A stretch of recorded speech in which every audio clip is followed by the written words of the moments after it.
First of all, so recording has started. My name is Hunada. I'm very humbled to be moderating this session today.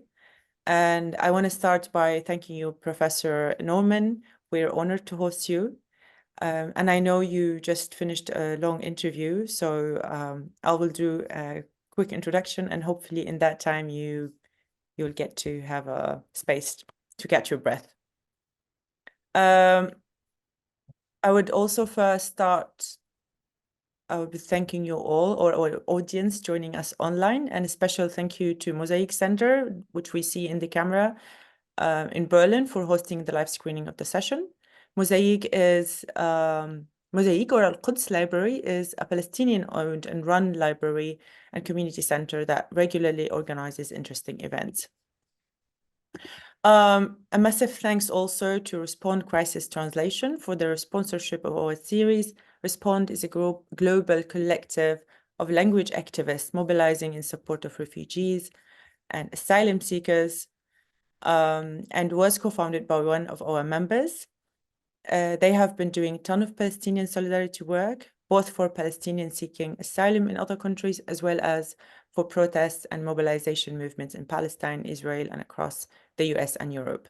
They are super grassroots organizations, so if you're interested in supporting their work as an activist translator or with a donation, your support would go a long way.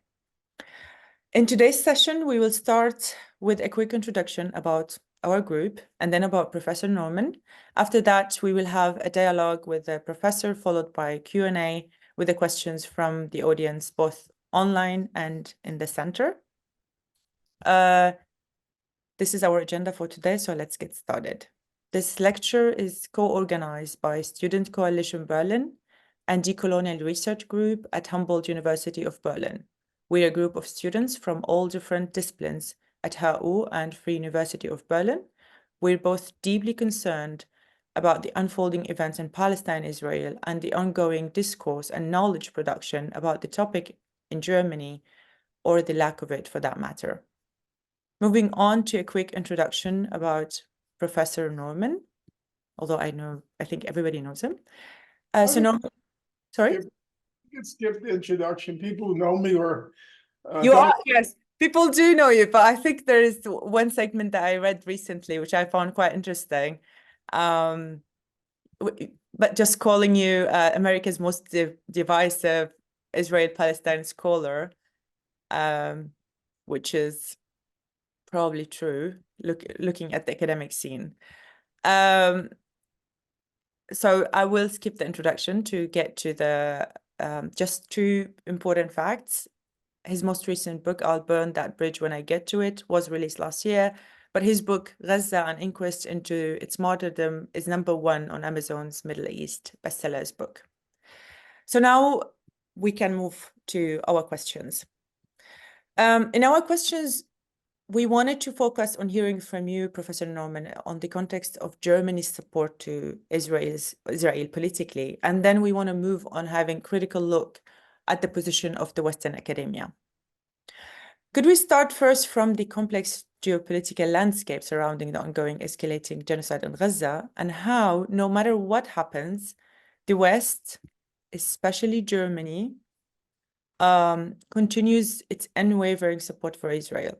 In your book, The Holocaust Industry, you speak about the Holocaust memory being instrumentalized to justify the existence of the apartheid state of Israel, which, to say the least, is extremely contentious and frankly triggering to many people. So against this background and looking at Western position, could you tell us more about the journey that brought you to this conclusion in the book? The book is it's really focused on an American audience. It doesn't have Germany in mind. And it's not at all about the Nazi Holocaust. Nazi Holocaust is a vast scholarship on the subject. And most of the substantial scholarship is done by Germans nowadays. The American historians were basically propagandists during the period where the Holocaust was being used as a political and also a financial weapon. And the production in the American context was very shoddy. It was not serious scholarship. Of course, there are exceptions. The greatest historian in the Nazi Holocaust, by a wide margin, was Raoul Hilberg. But Hilberg began his career long before the Holocaust became an industry. Or once it became an industry, the quality of the scholarship was very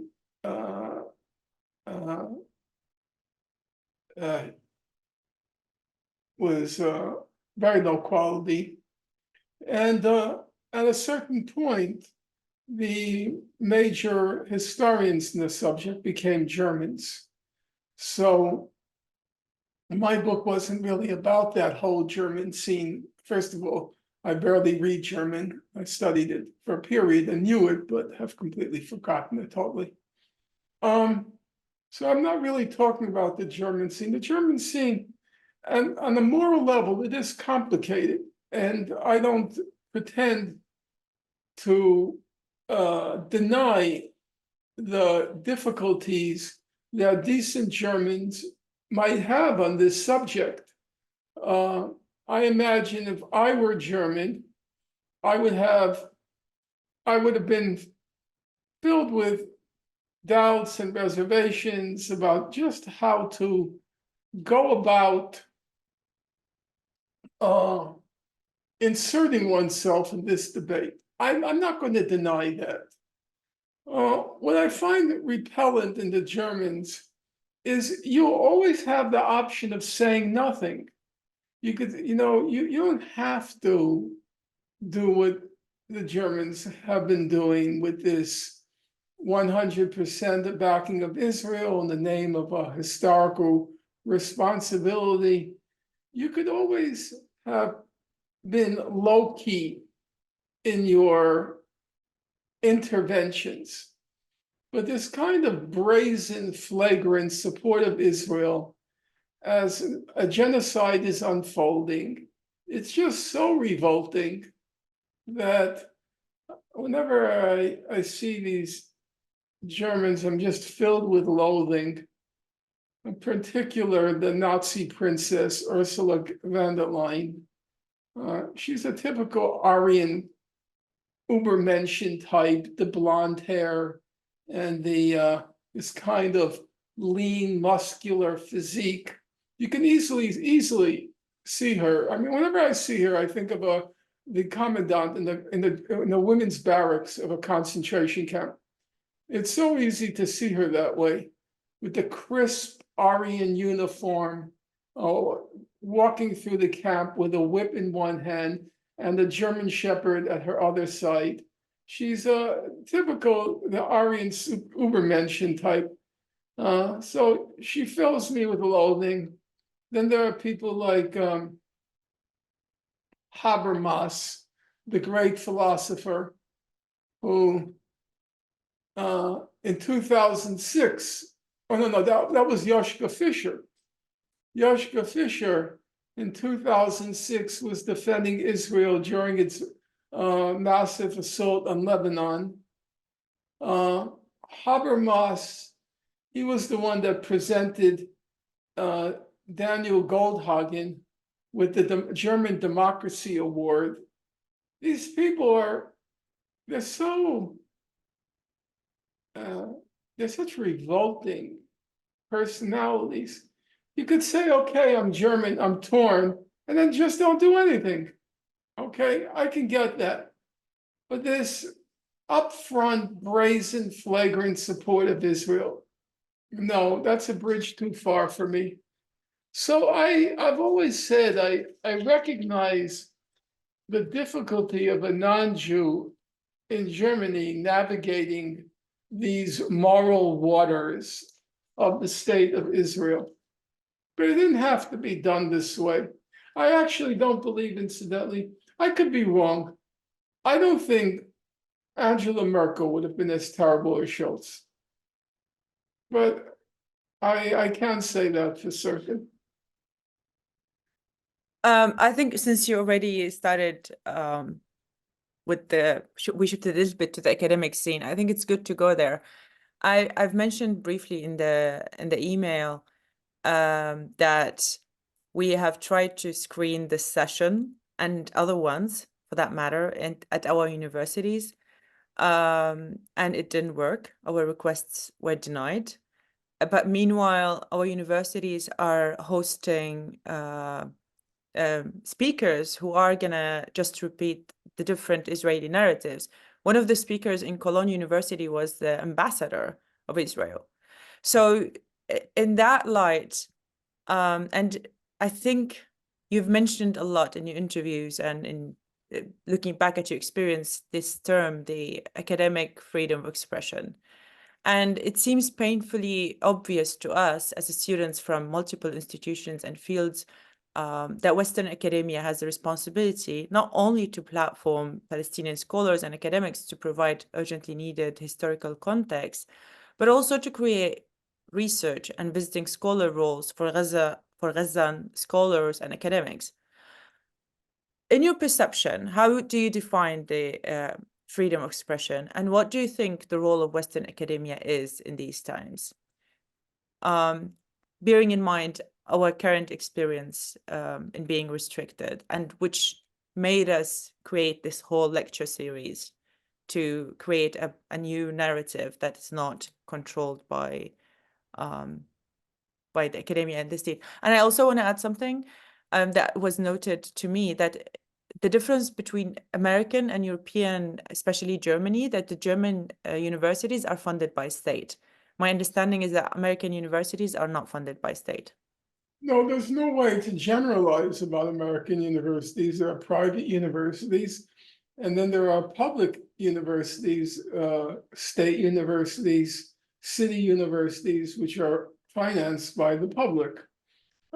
So you can't generalize across the board in terms of the funding of the universities, and also the laws by which they're bound. Private institutions are bound by very different speech laws than public institutions. So it's hard to generalize there also. The basic fact is, at least in theory, the US has a pretty strong civil liberties tradition when it comes to speech. And I personally did not benefit from it. I wasn't able to get a job in the universities, but most people have been able, with their political convictions, which can be on the left, on the far left, can be pro-Palestinian as it's called, they've been able to get jobs. The university has been, on the whole, pretty tolerant, but it has changed a lot since October 7th. There's been a wholesale intervention by the billionaire class to try to stifle speech supportive of the people of Gaza, to stifle them on campus. And they've engaged in tactics which are unprecedented in American history. They've removed two presidents of two elite universities from their office. They've toppled them. That's never happened. Nothing ever came close to that happening.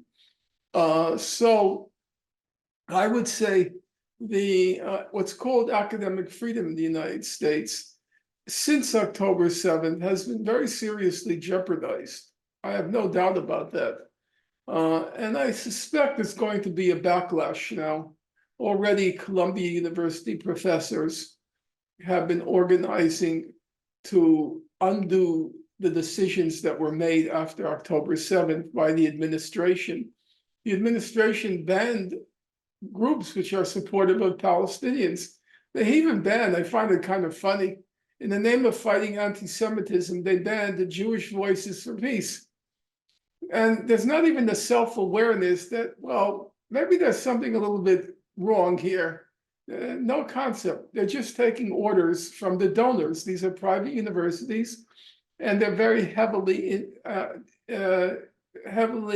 dependent upon the donor class, the people who give money, usually mostly alumni.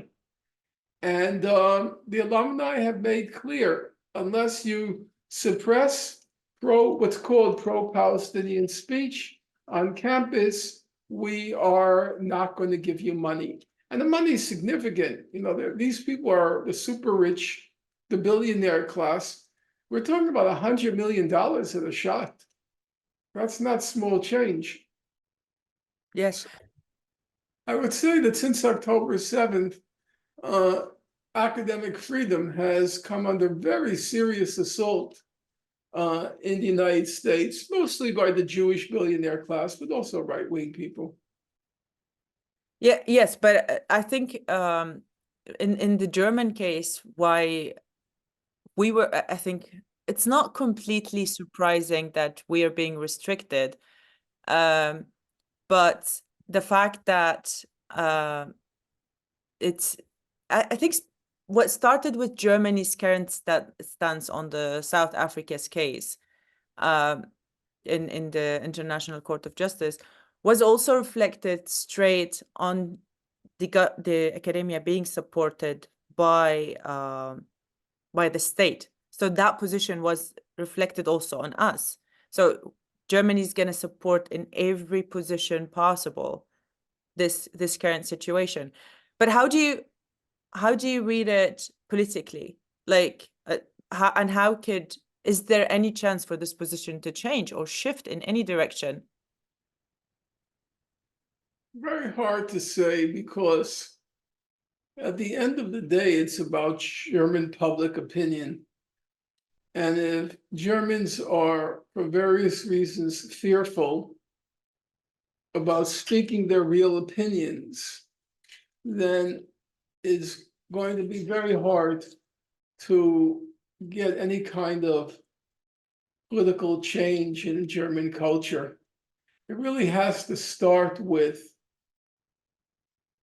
Germans, young people, political activists, formulating the correct strategy about how you overcome, whether you want to call it Holocaust guilt, Holocaust manipulation, but also it's an aspect of German history that can't be ignored. And how you, as I say, how you navigate these very morally complicated waters. So I think what needs to be done first is for people, young activists, young people, to think through a strategy, because the strategy has to take account of there are real historical facts that can't be ignored. They are a part of modern German history. And so there is a kind of moral responsibility to the past. That's one set of facts. And then the other set of facts is the Holocaust memory is being manipulated and exploited for political gain. That a lot of Germans are torn about how to relate to Israel because the Holocaust is being used to manipulate their feelings and fill them with guilt. And Israel is committing crimes of a very high magnitude, including what's called the crime of crimes, the crime of genocide. And it's using the manipulation and exploitation of the memory of the Nazi Holocaust in order to stifle criticism of those crimes. So there are arguments on both sides, and then you have to carve out a path that respects the arguments I first expressed and also condemns the arguments I subsequently expressed. There is a German past. The Nazi Holocaust figured prominently in its recent past, and there is a moral responsibility on the shoulders of Germans. The Holocaust is being exploited it's being exploited by playing on feelings of guilt, and it's being used to stifle criticism of Israel. And then the strategy is, how do you make your way through that? I've said I don't think it's easy. I I would say the first step would have to be to work very hard on a statement that lays out your position as you try to navigate these waters. You have to work on in what used to be called a mission statement. Yeah. You know, what do you, how do you balance. weigh all these factors? How do you do it? And I think that's, in my opinion, that's the first exercise for you as a group to talk it out, hear specialists of all sorts, have a series of forums.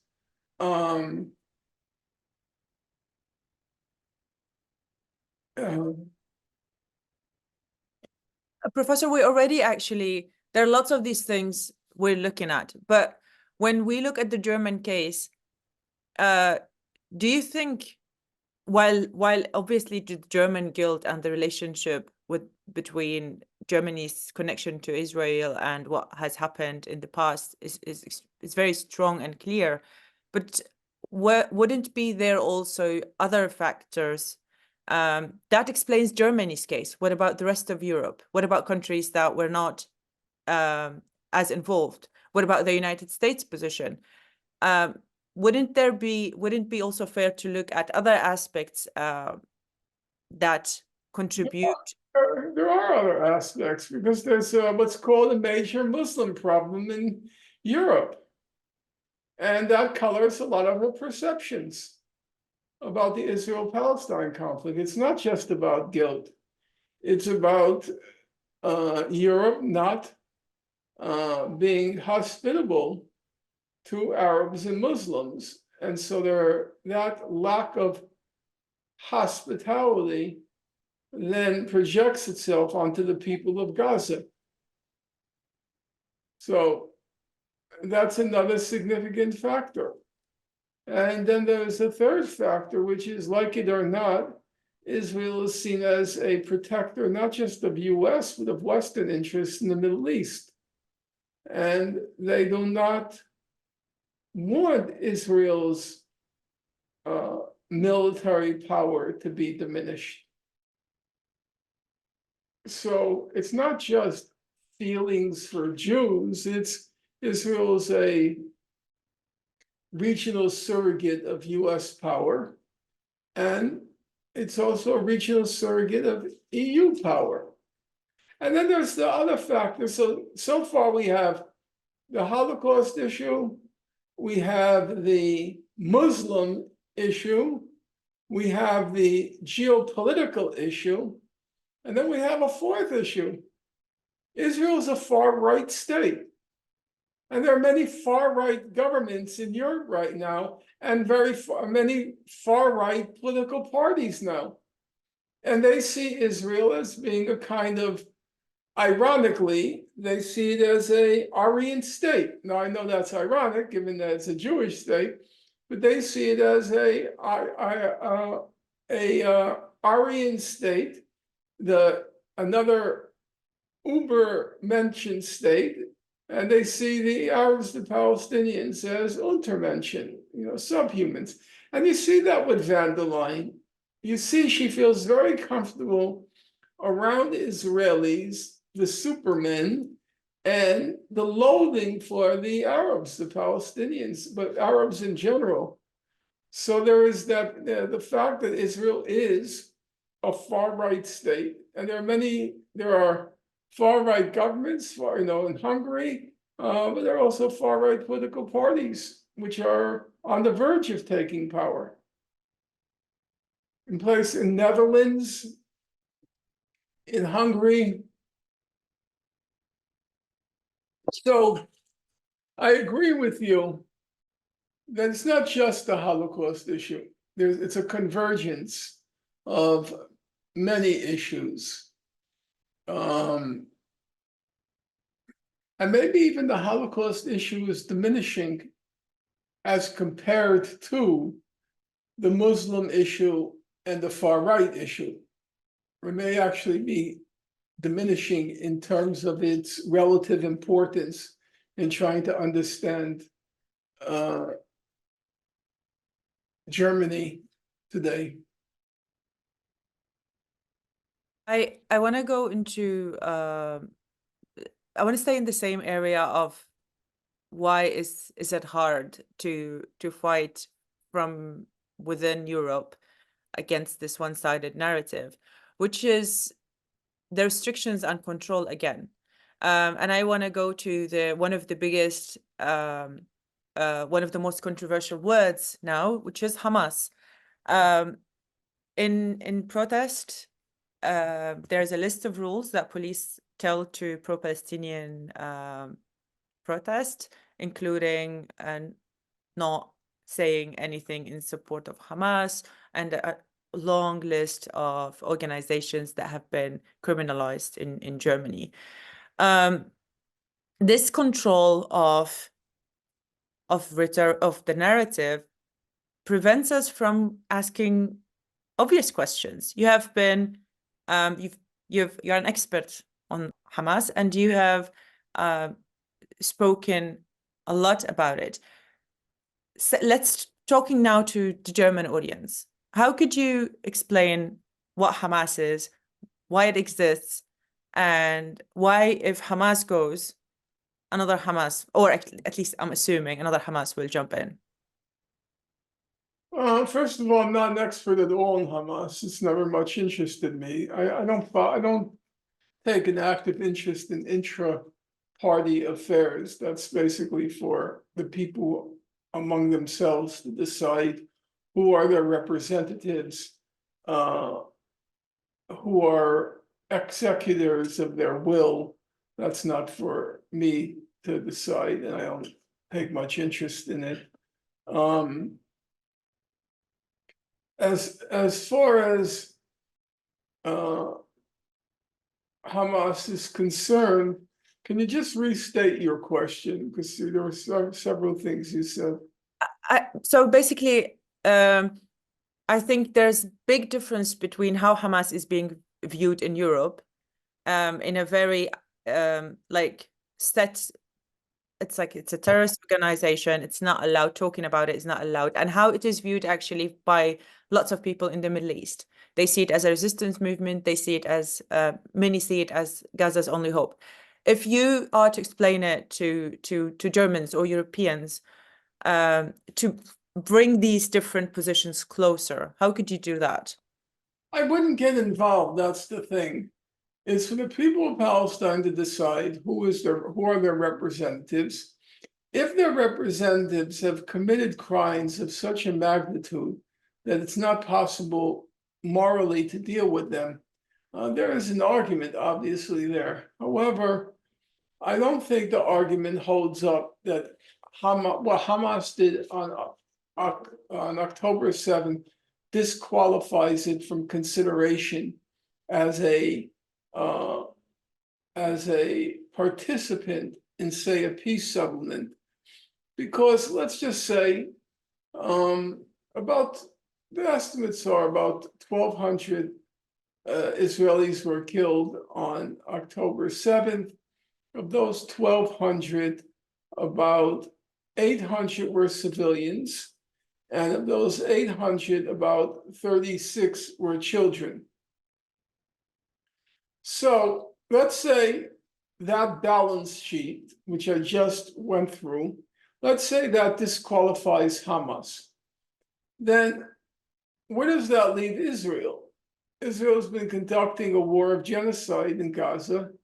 It's killed about not 1,200 people, it's killed about 25,000 people. It's killed not 36 children, it's killed about 10,000 children. So if the acts of Hamas on October 7th disqualify it, then the acts of Israel since October 7th, the past 3 months and more, must disqualify Israel from participation in any peaceful settlement of the conflict. Nobody says that. So, in my opinion, it's a matter of not making a special case for Hamas or even pleading in its defense, but to simply ask the question, why aren't we applying the same standard of killing 1,200 people, of whom 36 are children? If that disqualifies you from political leadership, then why doesn't killing 25,000 people, of whom 10,000 are children, disqualify you? That's how I would approach it, not making any case for Hamas. I don't think we should get involved in things like that. And plus, you'll never convince anybody. Yes, sorry, I might have my question might have come across in the wrong way. It's not to justify any side of the story, but rather to explain why would anyone think that someone who committed the act of or did this action on 7th of October would be considered by some completely differently. I think that because there is this rhetoric in the Western narrative that focuses on October the 7th as the beginning of the entire event. And obviously, I don't agree with that. And as I said, I don't think that's the best way of going about discussing these issues. First, I don't really, at some level, of course, it's about Hamas. But at another level, I don't feel it is. When I talk about what happened on October 7th, I talk about 2.5 million people who have been confined in a concentration camp. I talk about the fact that most of the guys who burst the gates of Gaza on October 7th were born into that concentration camp. They'd never seen anything apart from that concentration camp. They had no past, they had no present, they had no future. Just by a fluke of fate, they were born in Gaza and they weren't born in Hamburg or New York City. That's just a fluke of fate. And can we really hold them accountable for their actions when they were the subject, when they were immured, they were confined to a concentration camp? They were periodically subject to Israeli massacres, what Israel likes to call its operations. They were mostly unemployed, mostly couldn't start up families, mostly had no hope of work. So I don't think it's useful to focus on Hamas. Whereas I think it's perfectly useful to focus on Hamas militants, on those who joined. Why did they join? What kind of lives do they lead that led them to join? Because remember, October 7th was basically a suicide mission. They didn't expect to come back alive. There was a group of people who were expected to bring home the hostages, bring them back to Gaza. But in general, it was a suicide mission. So why did they go on this suicide mission? What drove them to it? I think those questions are more productive and also more likely to persuade people. Before I move to the questions from the audience, I have a little controversial questions. I think controversial in the eyes of the audience. Which is your perception of From the River to the Sea? Can you share with us how you view it and why? Well, the problem is people don't understand, in my opinion, people don't understand what a political slogan is. People get this idea that a political slogan is a slogan which expresses my opinion, that it's about me. A political slogan is not about you. A political slogan crystallizes or synthesizes in a simple words, or a few words. It crystallizes or synthesizes your goal as a movement, then what's the maximum you can achieve at a particular political moment that that is a step towards achieving your ultimate goal. So let's say your ultimate goal just randomly is communism. You don't have a slogan, long live communism. That's not a political slogan. You say at this particular moment, maybe we can win the 8-hour day. That was the big slogan of the workers' movement for the longest time. An 8-hour working day was the 8-hour day. You recognize that given your goal of achieving a communist society, that it would be a significant victory if you can achieve an 8-hour working day, and that achievement was realizable, that there was, given the state of people's consciousness, the degree of organization of workers, it was a realizable goal. So a political slogan takes into account many factors. What's your ultimate goal? What's possible at the particular moment? What is the consciousness of people at a particular moment? Where is the consciousness? What's the maximum you can hope to achieve at a particular political moment? Political slogans are very complicated. If you read the history of the leftist, the socialist movement, a lot of the controversies were about political slogans.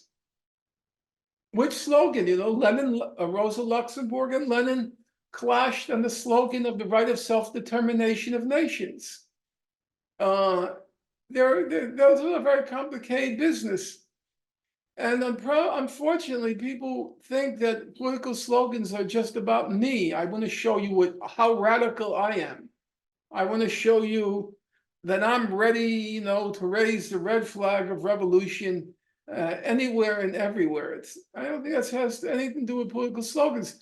Another thing about political slogan is it has to be very precise. No room for doubt what you want, because you need focus. You have to crystallize, I said, the politics of a particular moment. So let's get to this slogan, from the river to the sea, Palestine will be free. Well, it sounds very radical. From the river to the sea, Palestine will be free. Okay, what does it mean?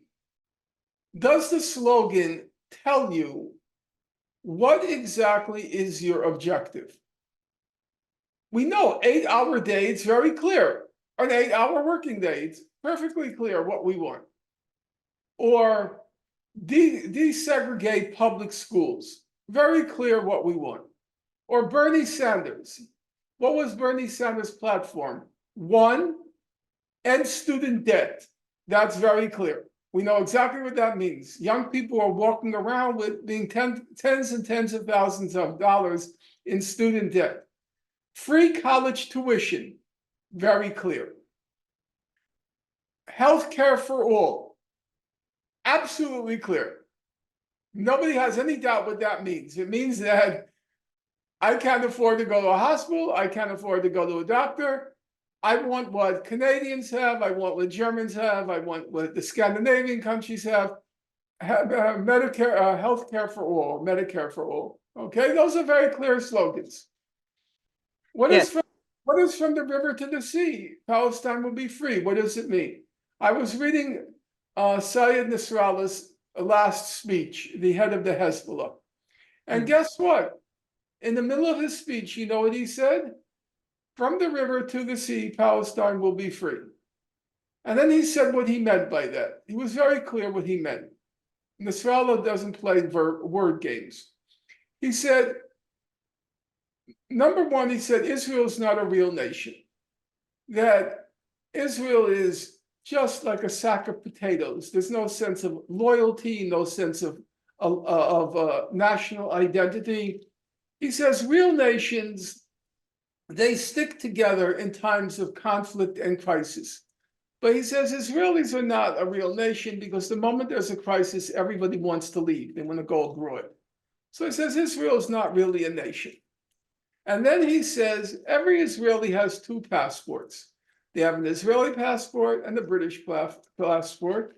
They have an Israeli passport and they have a French passport. They have an Israeli passport, and you get the idea. And then he says Palestine only belongs to the Palestinians. Let all the Jews use their double passport and go back home. That's what he said. He was very honest about it. He says none of them belong here. They should all leave. Now, that's how he understands from the river to the sea, Palestine will be free. All the Jews will leave. So you may say, that's not what I believe when I say that. But here's a problem. That is a legitimate interpretation of from the river to the sea. That's not an illegitimate interpretation. So if that's not what you mean, then why not come up with a slogan saying what you do mean? Why not have, in apartheid South Africa, the African National Congress had a very clear slogan. It was completely unambiguous. You know what it was? One person, one vote. That was it. There was no ambiguity. We knew exactly what that meant. That every person living in South Africa should have the right of citizenship in the state and should have the right to vote. One person, one vote. There was no ambiguity. Why do you choose a slogan which, in my opinion, is purposely ambiguous? Because you always have the option of coming up with a slogan which is unambiguous. Yes. But I'm so sorry for the interruption, but because we want to take as many questions from the audience as possible. But before I move to something else, I've heard this discussion before, like I've heard your opinion, but I also have heard replies. And I think one way to reply to it, not to create an argument, just to say that as you said, words carry meaning, and these meanings could differ, and many people could mean different things. And actually, any good motto could be used in any way against people. So just do not say that this idea is, or your position is quite common. Actually, it's very surprisingly uncommon. But I want to move on to something else. We have questions from our friends here. There are two questions emerging. It's one in regarding to the ICJ trial, and we've heard, and it says that you don't expect that this trial or the tomorrow the sentence which will be pronounced, you do not expect something would happen in relation to stopping the assault on Gaza.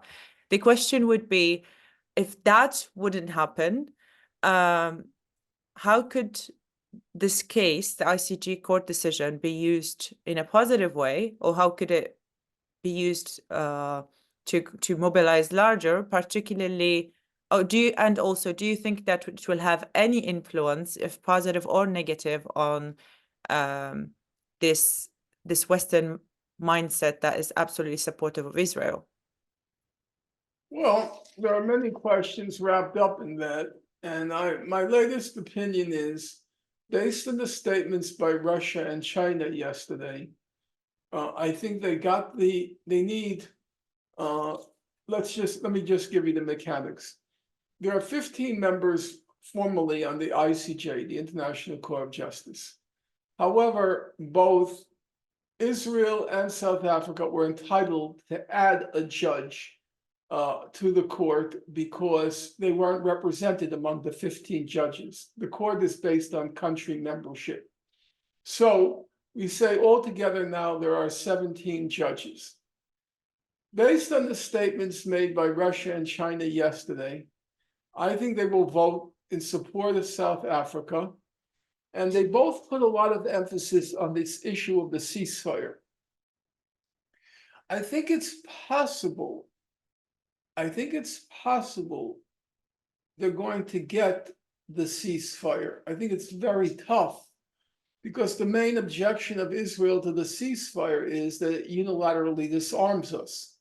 Because it's Israel that's brought to the court, which means there's no way to enforce a ceasefire on Hamas. So they call it a unilateral you're unilaterally disarming us and allowing Hamas to continue to fight. And that's a difficult problem to get around. Now, the Chinese ambassador said yesterday at the UN, he said, of course, a ceasefire means all sides. So it's possible they're going to recommend a ceasefire on all sides, though legally they can't do that. I don't think, and obviously when there's a will, there's a way. If the court wants to, it could figure out a way.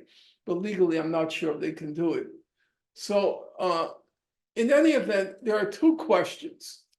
Question number one before the court: has South Africa made a plausible case that Israel is committing genocide? Question number two: if they have made a plausible case, what should the International Court of Justice do about this unfolding, ongoing genocide? Those are the two questions which will be answered tomorrow. I would say of the 17 votes, they will get 9 votes in favor of South Africa. That South Africa has made a plausible case that Israel is committing genocide. They will get 9 votes. I think they will not get 8 votes. I do not believe they will get the United States. I do not believe they will get Australia. I do not believe they'll get France. I do not believe they will get, I forgot the others, but you get the idea. So I think they will win that victory. But then what will the court order? And the big question is whether they will order the ceasefire. I think it's possible, but even if they don't, as my friend Mouin Rabbani has argued on many occasions, it will be a spectacular political victory just for Israel to be tainted with the charge of genocide. And it's a powerful weapon in the public. It means like Israel has been completely discredited on a moral level. Remember, until fairly recently, Israel was still able to say without any quarrel from anyone else, Israel is the most moral army in the world. They always say that. And they said it for decades, the most moral army in the world. Well, once the International Court of Justice says there's a plausible case of genocide, Israel has lost a lot. It's lost a lot of the high ground. So even that, I think, would be a significant victory, although its practical effect on the situation in Gaza would be limited. Again, now we're taking questions from the audience. So one question says that you've always supported the two-state solution as the only practical one. Do you think this is still the case? What about a federal state for both Palestinians and Jewish, in which the Palestinian Jewish have the right to reside anywhere in the land between the river and the sea? People who reside in the West Bank live under the laws of the Palestinian state, and people live outside live under the laws of the Jewish state with the right. I've never understood these questions. I don't support anything. I have no. Why would my personal opinion be of any relevance or significance to how to resolve the conflict? It's not a political question when you say things like that. Yeah, there's this tendency to so personalize the conflict. Again, it's about me. What I do is I look at the various political forces at play.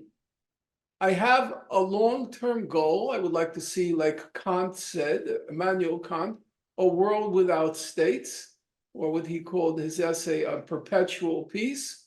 That's a long-term goal, which obviously I'm not going to live to see, but as a vision of the future, I certainly see that as a vision of the future.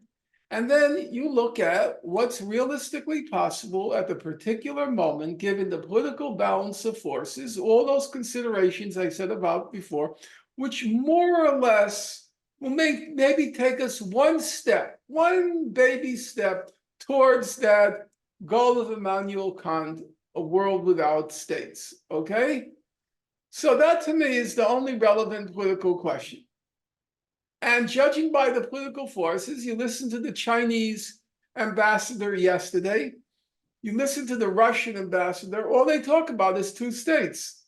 There's nothing else on the table. That's all they talk about. So the questioner says to me, what about a federal state?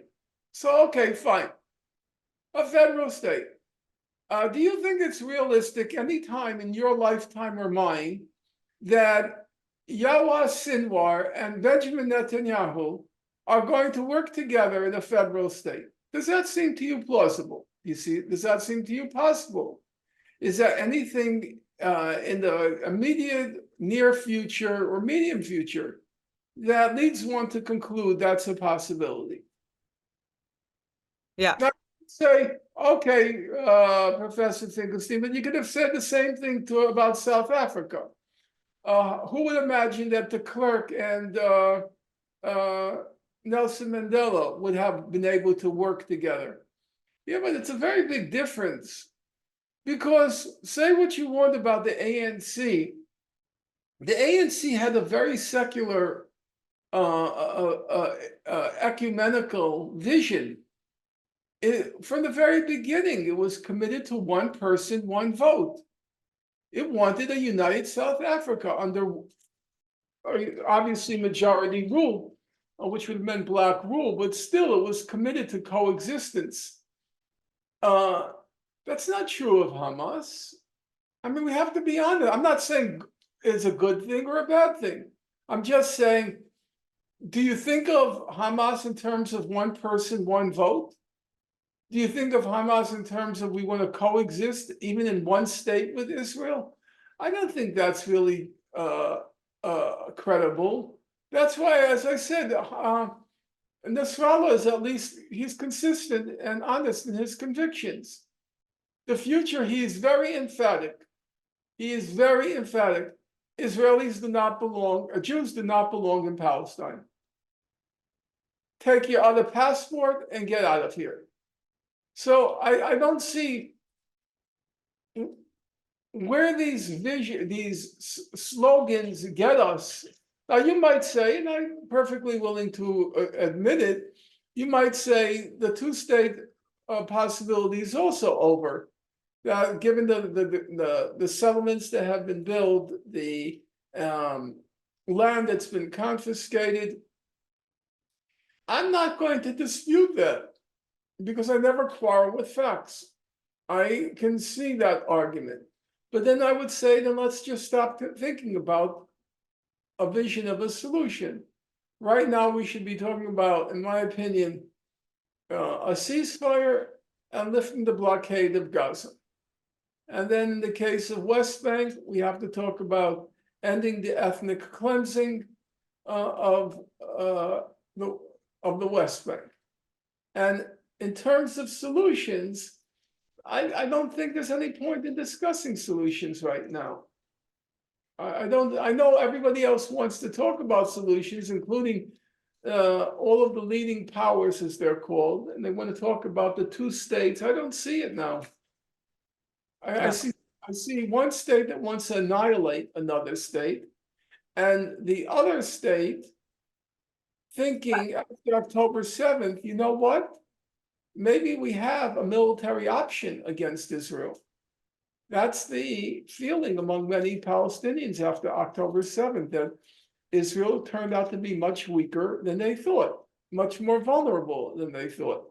And even now, 3 months and more into the genocidal assault in Gaza, they are unable to inflict a military victory on Hamas.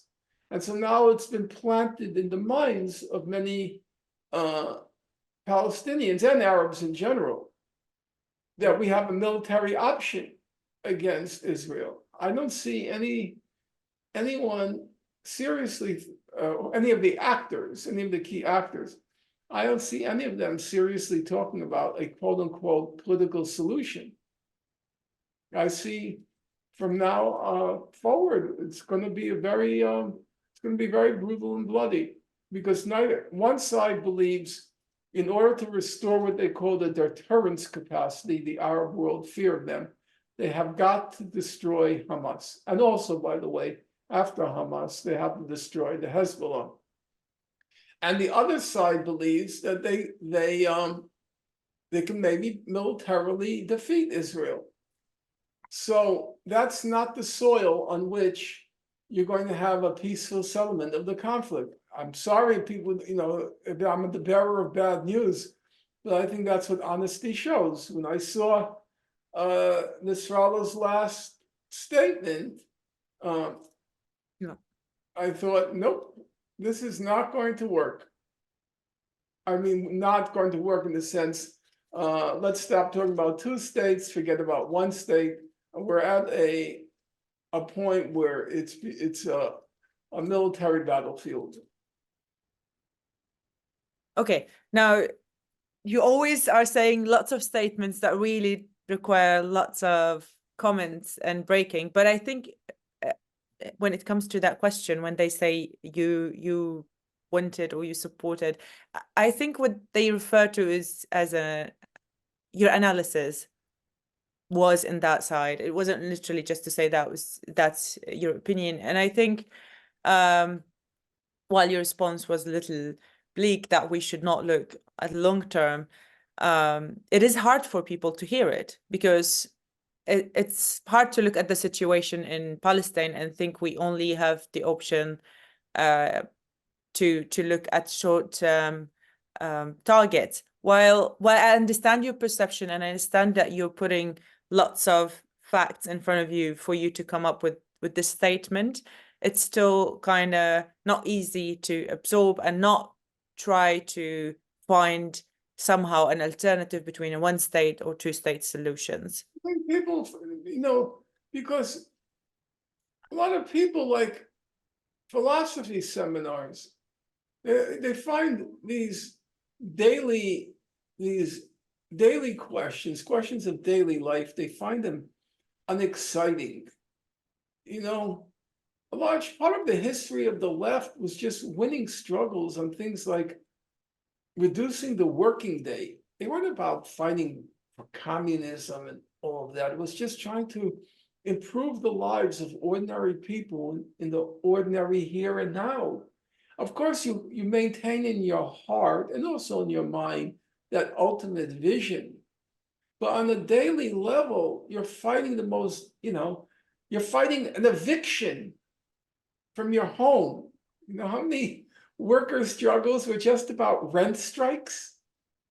Yeah. Rent strikes, fighting evictions, trying to win reduce the working day, trying to get health care. That was a lot. That's what a lot of the struggles, they weren't sitting around talking about the dictatorship of the proletariat. They weren't. They were talking about daily crises and how to achieve victories. So from my point of view, if you can lift that blockade of Gaza, which has been in place for 3 decades now, that's just a huge victory. That's a huge victory. And instead of talking about things like a federal state, I mean, 60% of Israelis think that Israel is not using enough force in Gaza. Which brings me to the next question from the audience, involved Israeli. So, Dr. Finkelstein, you mentioned Israel being considered Aryan by non-Jewish European Zionists. Do you think these Zionists believe in a Jewish supremacy outside of Israel? Do you think their idea of Jews being a category of Aryans also is one of the reasons why Germans support Israel unconditionally? Jewish supremacy as a placeholder of Aryanism, since Aryanism has been cancelled and criminalized in Europe, so the only way to practice the Übermenschen worldview is though Zionism because that's legal. I think that's way too complicated. You know, first of all, I wrote my doctoral dissertation on Zionism. It was on the theory of Zionism. It was called A Theory of Zionism. And I'm the first one to say it's an utterly useless concept that doesn't get us very far.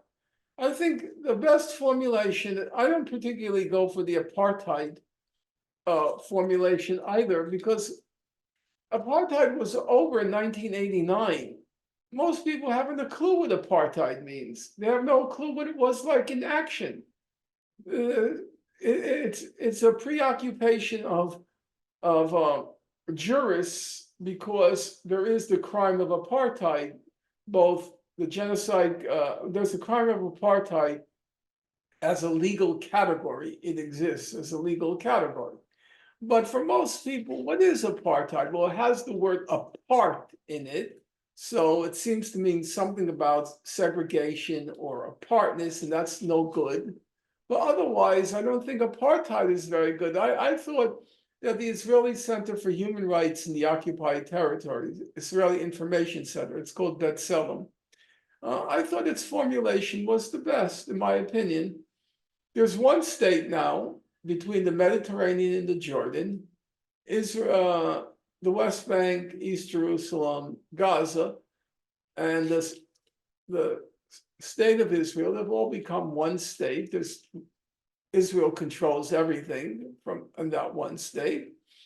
And they said that the state is based on the principle of Jewish supremacy. And I think that's an accurate description.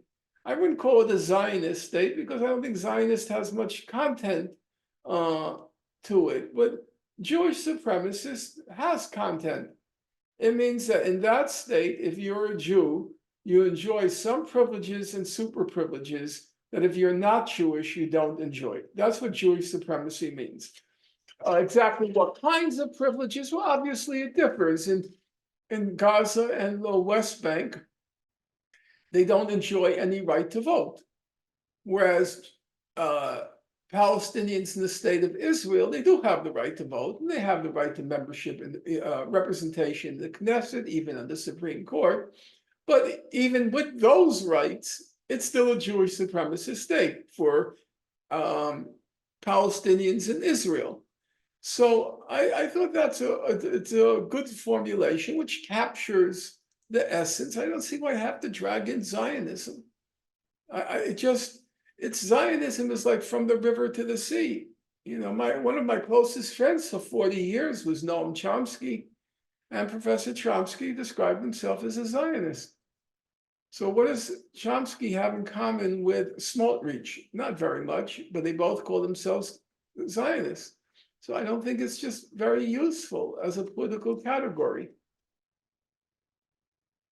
We just don't have to go there. You know, we don't have to get into an argument about what does Zionism mean. It's a very simple question you can put to people. Do you support a state where by virtue of the fact that you're Jewish, you gain certain privileges that non-Jews don't get? Do you think that's a right setup? That if you're Jewish, you should get certain legal privileges that non-Jews don't get? And then you can have a substantive conversation. So a follow-up question also from our people on this matter, which is, what are some aspects of the conflict that people are not focusing on that they should be?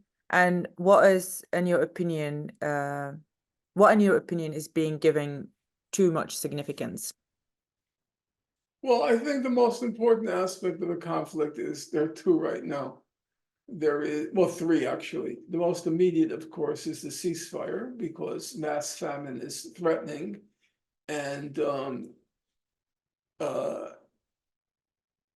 so long as there's no ceasefire, the goods that get to Gaza, they can't be distributed because Israel's bombing everywhere.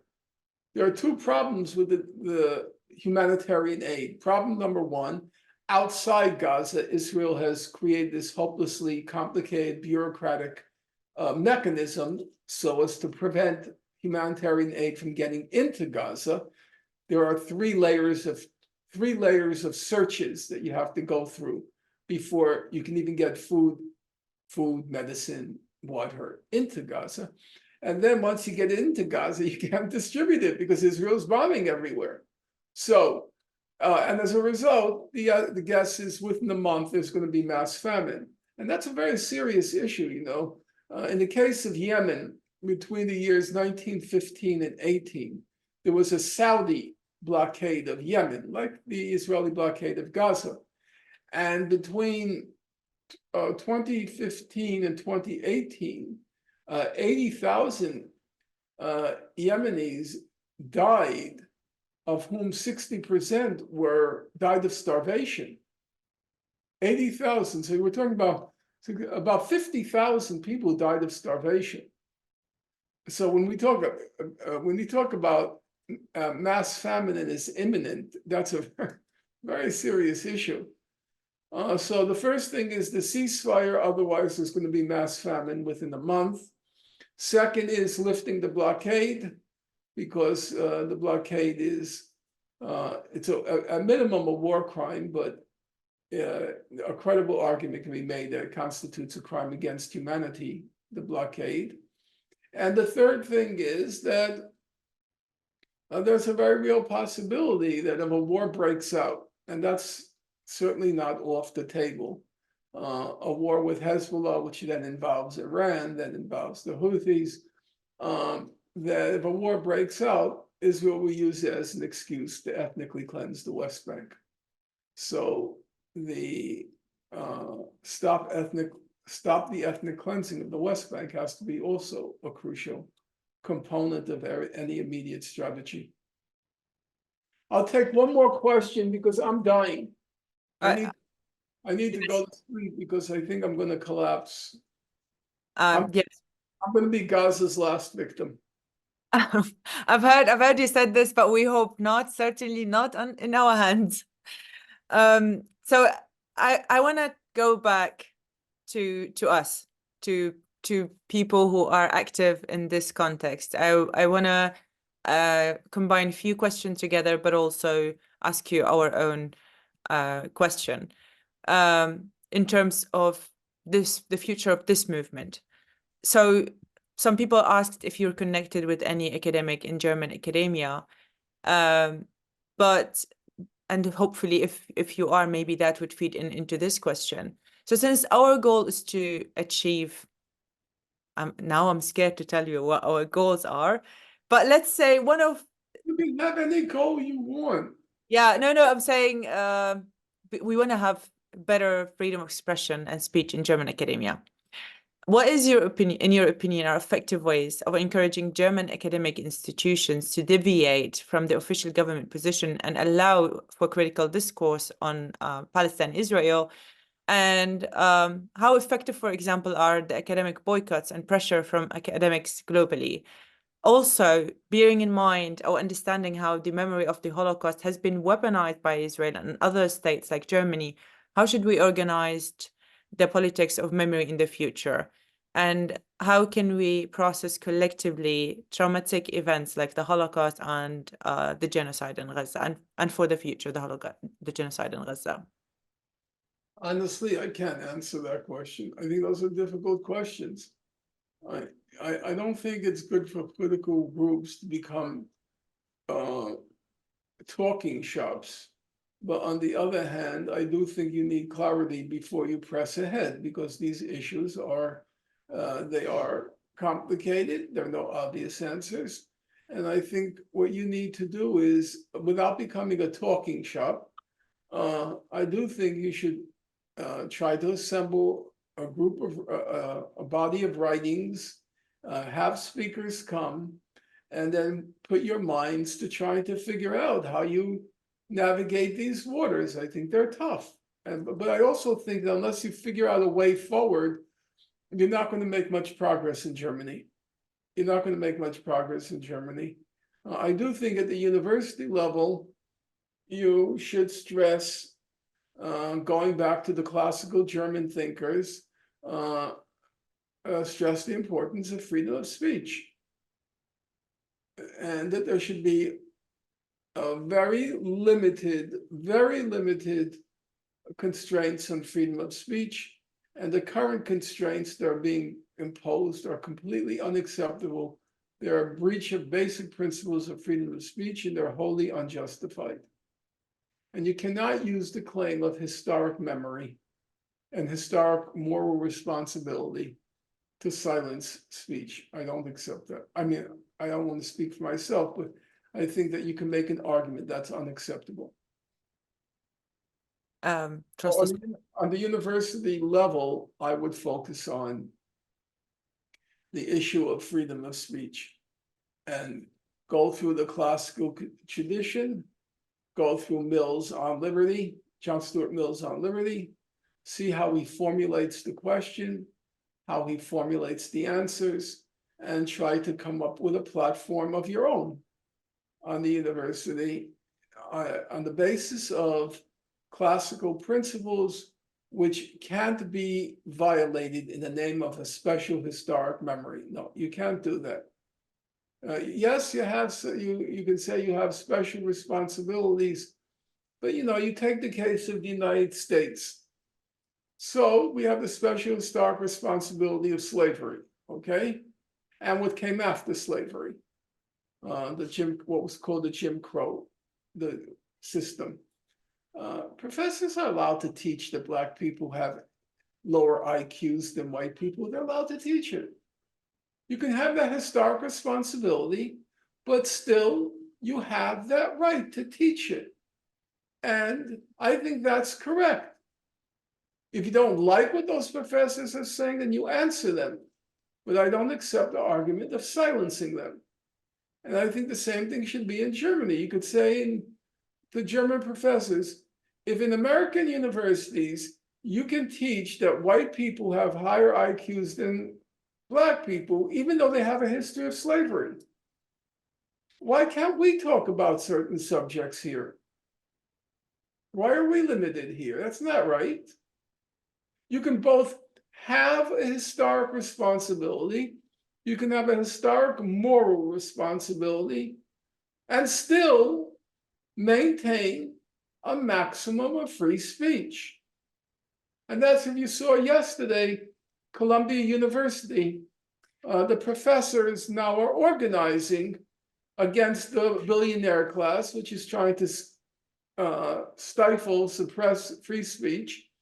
And that's what they're doing. They're saying you are destroying the whole idea of a university. You are not allowing people to have free, full, and fearless exchange of opinions. And so when they are attacking those who are trying to deprive them of the right to support Palestinians, they're beginning with, their foundation is the basic principles of free speech. And those basic principles cannot be abandoned or set aside because of this thing called historic memory and historic moral responsibility. No, you can do both. You can both honor the memory, respect the memory, accept your responsibility, and say, but when it comes to speech, you can't restrict it. You can do both. And I think that's the approach that the Columbia professors are now taking. And that's always been my belief. That's the way to go forward. Because we have truth on our side. When I say we who support a deeply rooted historic tradition on the left, We have truth on our side, and so we shouldn't fear free speech, because this my belief is that what I believe is true, and that in the course of free speech, I could persuade people of the truthness of my beliefs.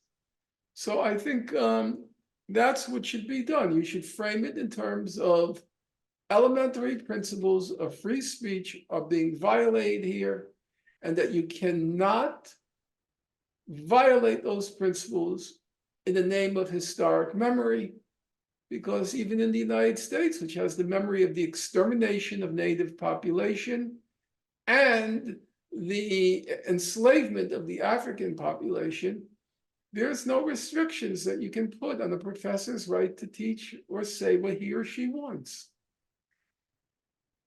Well, this is, so we will bear that in mind, definitely, especially that it's coming from you, Professor, because you yourself have suffered a lot from the restrictions in the academia.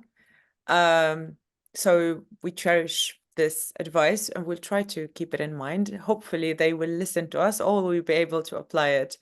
Unfortunately, you cannot imagine how many questions we received. So I would like to apologize from the audience for not being able to take all your questions.